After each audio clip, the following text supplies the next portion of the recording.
All right, tonight we're watching one of my faves, The Burglar, directed by Paul Wendkos, starring Dan Duryea and Jayne Mansfield. The Burglar, very stylish, one of my faves, not on Blu-ray. I like the style of this film. Starting right off with the opening credits. This film is from the later part of the noir era, completed in 1955, but it didn't come out until 1957 because some smarty decided to cast Jayne Mansfield, and then it only took a couple of years before her star started to rise, and the heat from the rise of the steam of the star started to say, hey, that movie she was in, let's get it out there. So it came out in 1957, and they just used her image to capitalize on the film with the marketing. Check out that tagline. What's going on with that tagline? How about that tagline? They're not pulling any punches with that tagline. Critics actually say that this is one of Jayne Mansfield's finer performances. She was said to have possessed a genius-level IQ. She came up in the wake of bombshells like Marilyn Monroe, Mamie Van Doren, Diana Dors. She also, I believe, broke the boobs barrier by exposing herself in the mediocre comedy, less than mediocre comedy, Promises,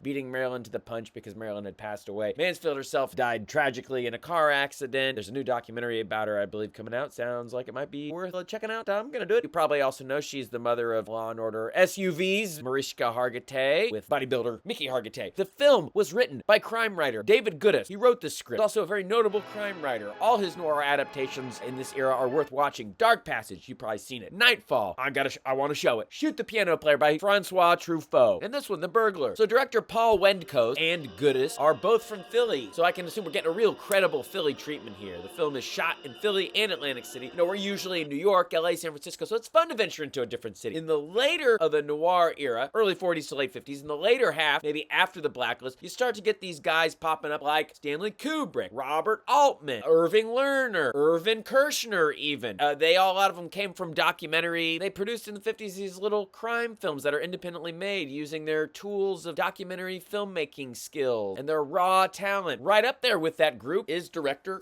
Paul Wendkos. While a lot of those guys that I listed off would go on to make famous films, Paul Wendkos would make a very respectable journeyman turn as a master of the art form known as the TV movie, including a fruitful run of collaborations in the 70s and 80s with character actor Dennis Weaver, such as Terror on the Beach, The Ordeal of Patty Hearst, The Ordeal of Dr. Mudd, and of course, Cocaine One Man's Seduction. Cocaine, One Man's Seduction. Eddie? This film, The Burglar, is super stylish. Wendkos is young and hungry. He's got something to prove. A lot of critics cite that he's clearly influenced by Orson Welles. You know, 2 years after The Burglar was released, Orson Welles would make Touch of Evil, featuring a flashy a flashy appearance by Dennis Weaver, star of Cocaine One Man's Seduction. Don't tell me in a couple of days. It's been over 2 weeks now. I can't afford to run out of steam. I love the thing in movies where someone casts an actor against type, or they take an actor who's got kind of a legacy, or they're known for something, and they say, hey, why don't we do this with this actor? Or maybe the actor was a bad guy, and they say, let's make him a good guy. Or maybe the actor was a has-been, and maybe now he's a happening being. Or some hip young director says, you know who I'm gonna put in my movie? And I think that's what's going on here with Dan Duryea. If I tell you where it is, what guarantee do I have that you won't drill me anyway? Dan Duryea was a big star, known as Dangerous Dan. He perfected playing slime balls and sleazebags and scumbags many times, early part of the noir era. Multiple Fritz Lang films. Maybe you're the dope. He tells you his paintings are worth a lot of money. Oh, you're crazy. If I weren't a gentleman. Apparently, he was actually a really good guy in real life, and a good dad. That's what I heard. Here, he's very weathered looking, and that adds a lot of layers to his role as a career criminal doing one last job when he knows he should be looking for redemption. Though I do think the character is supposed to be younger than Duryea looks. But Duryea's great. He's one of my favorite noir discoveries that I hadn't really heard a lot about, and I hope you enjoy him too and seek out his other acting roles. I Smell Trouble with Martha Vickers, who is a hip, cool pull from The Big Sleep. There's also an adaptation of this film from 1971 starring John Paul Belmondo. Though I searched, there are no shared credits or overlaps with The Burglar and the 1987 Whoopi Goldberg film Burglar. No connection. Eddie, go away! No! What did you do with it? It's hurting me. What did you do with I it? threw it away!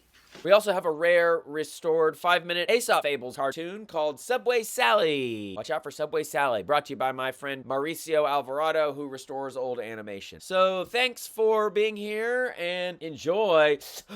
Who's out there? From Paul Wendkos, director of Cocaine One Man's Seduction. #1 on the chart for 10 years running. 10. Every 2 years, a new car. To a man who seemed to be losing it. The games that you can play in six figures, I mean, the money that's in this town, it's incredible. Who's there? Who's there? The burglar.